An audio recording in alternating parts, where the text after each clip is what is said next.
This year there's some great horror games coming out, and fans of the genre have a ton to look forward to. That's why today gameranx is bringing you horror games of 2016. Number 10, What Remains of Edith Finch is a collection of short horror stories with only the constraint that they have to be about a certain family, the Finch family, and that they're played from the first person. Beyond that, the gameplay could vary widely between them, and the stories apparently do. Each of the stories ends in a death, so, well, we know that it's not going to be a happy game.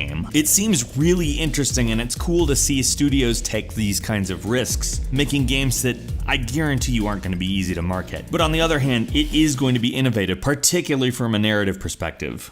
Number 9, Narcosis, which is a game that is based on you experiencing a slow death alone. Get hyped, everyone! No, but in all seriousness, there's a lot of interesting things going on with this game, particularly that you're not really sure where you're being led. As you play, there's a narration, and the narration is in past tense, so you're assuming that he gets out, but you don't know. In fact, they've deliberately planted the seeds that that's some kind of a mislead, and I'm calling it right now, there's a twist in this game. The game's director said they're trying to do horror without zombies or spiteful spirits of any sort, so if there's anything that feels supernatural, it's happening within your own mind. And I have a feeling that is also a clue of some type. Mostly, this is virtual reality of a situation that you basically don't want to live through, which is for some reason the thing that attracts me to it the most. Number 8, Until Dawn Rush of Blood, which is a spin-off game from the actually very popular Until Dawn. Now, where Until Dawn was kind of a Heavy Rain style game, Rush of Blood is going to be an arcade shooter, which isn't typically really a horror genre per se, but it's being made for PlayStation VR. To be honest, the on-rails roller coaster type shooter is probably one of the most terrifying ideas I could think of for VR. And we all know how good the Until Dawn developers are at making an environment and an aesthetic that scares the shit out of you. Number 7, System Shock. Okay, the game that inspired BioShock and is ultimately considered to be a game that is stealthier and requires more resource management than BioShock, which I don't know if you remember, BioShock was kind of known for those things, and that's what people liked about BioShock, has a full HD remake coming, and holy crap, it looks amazing. Now, I don't know if you played the original System Shock, but it is actually a really scary game. It's a cyberpunk game, which doesn't really automatically terrify you off the bat, but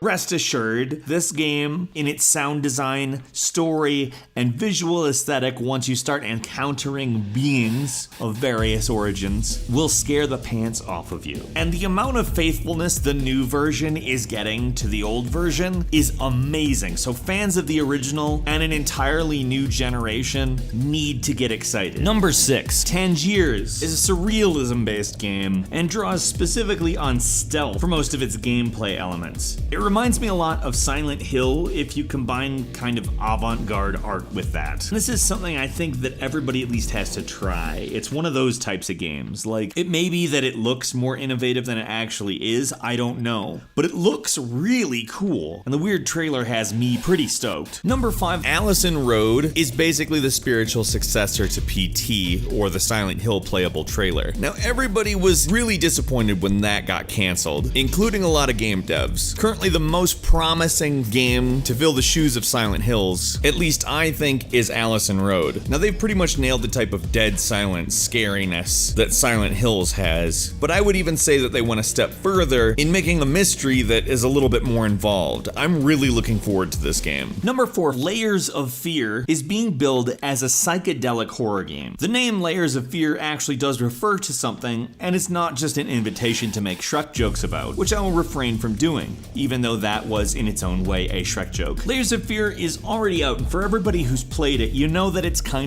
interesting, because some of it is absolutely inspired, and some of it is very clearly just there to jump out at you. Now, it is overall a great game. Layers of Fear is one of 2016's reasons to scream like a child. Number 3, Perception. Some of the people behind BioShock actually created this one, and frankly, the art style in this game is enough to get you excited alone. As you may have gathered from the footage, you're actually blind in this game, and you're using kind of a weird version of sonar called echolocation. They're likening the game kind of to Gone Home, but scarier and with a really interesting, get this, perception that the player views everything by. Yeah, good for me, I used the title. Number 2, Friday the 13th, The Game. Now, normally when a game has The Game in the title, I'm not too keen on it, but honestly, this looks pretty good. For one, it was actually kickstarted as opposed to just a random cash-in on Friday the 13th. You control a camp counselor, and your point is to survive a night at Camp Crystal Lake, or you can play as Jason and just try to kill everybody.